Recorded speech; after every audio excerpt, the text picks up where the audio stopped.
The O'Malley administration and the Maryland Department of the Environment demonstrated in 2009 their failure to robustly preserve, protect, and restore the Severn River. In the case of Sullivan Cove and the proposed 600-foot piers, the governor turned his back on many concerned citizens and organizations that lobbied him to take this case to the Public Board of Works, where it could get a fair hearing. He stood silently and failed to act while yielding to private interests and ignoring the interests of the citizens of the state of Maryland. The result is the construction of massive bridges across public wetlands and tidal marshes so that property owners could then build docks into Sullivan Cove. The larger bridge that you see from this aerial view connecting the twin docks is over 400 feet long and 6 feet wide. The docks then project into Sullivan Cove over 200 feet. Where in the state of Maryland do you see private piers on this scale? Perhaps piers of this size would be acceptable in the Port of Baltimore, but certainly not on the state-designated scenic Severn River. Why would the Department of the Environment be so willing to issue permits that can potentially destroy some of the last pristine tidal marshes on the Severn River, especially when the Sullivan Cove tidal marsh was identified in 2006 by the Maryland Department of the Environment as an area for protection and preservation? Sullivan Cove is one of the last remaining tidal marshes on the Severn River. Until these bridges and docks were built, it remained unspoiled and largely untouched by man. This tidal pond is an important and even critical nursery and sanctuary for countless species of water life and birds. Now it's burdened by massive pilings cut into the bog and wide walkways shading the plant and aquatic life. The cove contains a giant and fragile bog that cleans water going into Sullivan Cove in the Severn River.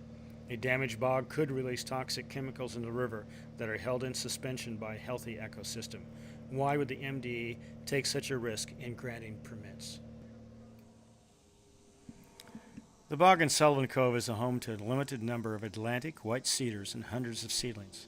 This is a tree that is rare on the western shore of Maryland. Again, why would the governor and MD ignore and endanger this fragile natural resource? Some experts feel that the environmental damage to this bog will come in future years, as the pilings increase the sedimentation and lower the water levels in the tidal marshes and cause irreparable damage. Unfortunately, Governor O'Malley and Sherry Wilson, Secretary of the Maryland Department of the Environment, through their inaction, stood silently on the sidelines while decisions were made that will affect the Severn River for generations. In a press release on March 5, 2009, the Maryland Department of the Environment wrote that they required changes to the original proposal to include the requiring the two homeowners to share a pier. In the original application, the two walkways over the marshes were to be 3 feet wide. The MDE bragged about forcing the homeowners to share a pier, yet the pier ended up to be 6 feet wide and not 3 feet wide. So much for sound MDE stewardship. Round Bay and the Severn River seem to be a wonderful demonstration project of the state's inability to provide meaningful protection for our environment. Generations of Marylanders who will want to use our rivers and bays may be robbed of clean, fishable, and swimmable water. It seems that private interests continue to win out over public interests, and environmentally insensitive construction continues. Our political leaders simply pass the buck to the federal government for cleanup and showed little regard or concern for their responsibility for the environmental protection of our rivers and bay. As we travel by boat on Round Bay, it's routine to see the horrors of development, really bad development, such as the hardening of the shoreline with tons of rock instead of a living shoreline. We see homes on steep slopes with tons of concrete positioned to keep their property from sliding into the river. We see homes where the owners ignorantly cut down the trees to get a better view, only to see massive erosion. When will it stop? When will the state government take seriously the protection of our rivers and streams?